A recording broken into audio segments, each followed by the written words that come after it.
Assalamualaikum warahmatullahi wabarakatuh. Perkenalkan nama saya Anissa Dwi Afifa dengan NIM akhir 055. Di sini saya akan mempresentasikan terkait analisis pola konsumsi dan asupan gizi individu.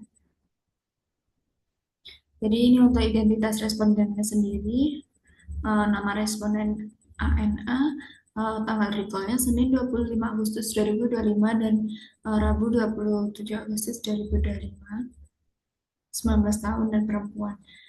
Lalu ada perhitungan kebutuhan energinya dan didapat 2.245,5 kilokalori. Perhitungan kebutuhan energi ini dihitung berdasarkan kebutuhan energi aktivitas fisik. Perhitungan energi responden penting untuk mengisi form DQII. Ini untuk data hasil recall day 1-nya dan data hasil recall day 2-nya. Perhitungan DQII ini menggunakan rata-ratanya, sedangkan untuk MDDW menggunakan data recall day 1. Ini untuk hasil perhitungan menggunakan metode DQII-nya. Jadi berdasarkan hasil penelitian DQII, kualitas diet responden termasuk dalam kategori rendah sedang dengan skor total 57/100. Pola makan responden belum memenuhi prinsip diet sehat, terutama karena rendahnya konsumsi buah dan sayur serta ketidakseimbangan proporsi makronutrien. Peningkatan keragaman pangan, penambahan porsi sayur dan buah, serta pengaturan ulang proporsi karbohidrat, protein, lemak diperlukan untuk meningkatkan kualitas diet secara keseluruhan. Selanjutnya ada form hasil perhitungan MDDW. Jadi berdasarkan hasil penilaian MDDW, responden hanya mengkonsumsi 3 dari 10 kelompok pangan sehingga dikategorikan tidak memenuhi keragaman pangan minimal atau tidak adekuat. Rendahnya keragaman pangan menunjukkan bahwa pola makan responden belum bervariasi dan berpotensi rendah dalam pemenuhan mikronutrien penting. Untuk kelebihan dan kekurangan metodenya sendiri untuk DQII, kelebihannya komprehensif dan cocok untuk menggambarkan pola konsumsi, dapat digunakan lintas negara, sensitif terhadap perubahan diet.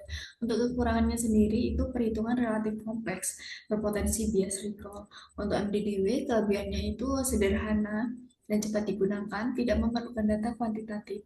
Untuk kekurangannya sendiri, tidak dapat mengukur asupan nutrisi, tidak menilai pola makan secara spesifik, terbatas hanya untuk perempuan usia 15 hingga 49 tahun. Untuk kesimpulannya, hasil menunjukkan bahwa skor DQII sebesar 57 menandakan kualitas diet rendah karena kurangnya variasi kecukupan beberapa zat gizi serta tidak terpenuhinya keseimbangan diet. Skor MDDW sebesar 3 juga menunjukkan keberagaman pangan tidak adekuat karena kurang dari 5, sehingga berisiko tinggi terhadap ketidakcukupan mikronutrien. Secara keseluruhan, kedua indikator konsisten menggambarkan bahwa pola makan responden belum optimal, kurang beragam, dan belum memenuhi prinsip gizi seimbang. Untuk rekomendasinya sendiri, hasil DQI DDW yang rendah menunjukkan perlunya perbaikan pola makan dengan meningkatkan keberagaman dan kecukupan zat gizi. Literatur FAO dan WHO menekankan bahwa konsumsi minimal 5 kelompok pangan per hari, terutama sayur, buah, kacang-kacangan, dan pangan hewani, efektif meningkatkan kecukupan mikronutrien. Oleh karena itu, responden disarankan menambah asupan sayur dan buah hingga 4 hingga 5 porsi per hari, meningkatkan konsumsi protein hewani untuk mendukung kecukupan zat besi dan zinc, serta memilih sumber serat dari whole grain dan sayur berdaun. Di sisi lain, makanan tinggi gula, garam, dan lemak perlu dibatasi sesuai rekomendasi WHO, dan pola makan mengikuti prinsip gizi seimbang untuk mencapai proporsi yang lebih baik dan meningkatkan kualitas diet secara keseluruhan.